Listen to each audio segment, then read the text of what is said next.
កងភ្នំទ្រនំចិនដា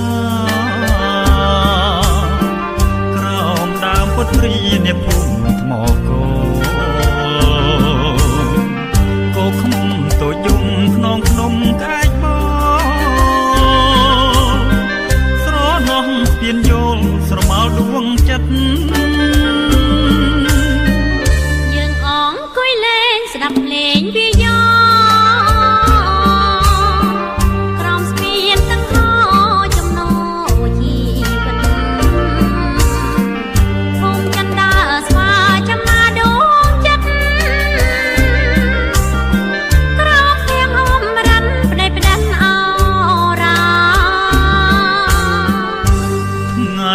នេះយើងស្គាល់ឋានសួគ៌ពិនហើយចាស់ស្នេហ៍បងអើយកុំប្រែចិនដាសូមអើយព្រះអង្គមកចិនដាស្វាជួយចាំកត្រាស្នេហានេះផងបើបងក្បត់អូនឲ្យសូនដូចខ្ញុំ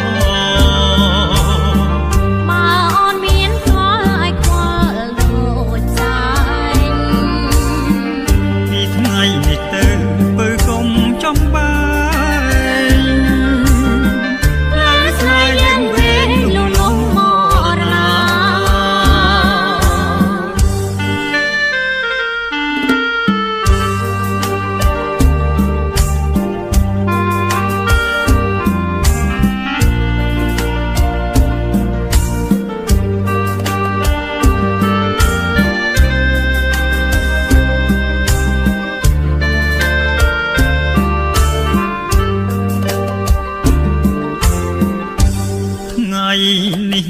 យើងស្គាល់ឋានសួគ៌ពិនហើយចាស់ស្នេហ៍បងអើយកុំប្រែចិនដាសូមអើយព្រះអង្គមកចិនដាស្វាជួយចាំកត្រាស្នេហានេះផងបើបងក្បត់អូនឲ្យសូនដូចខ្ញុំ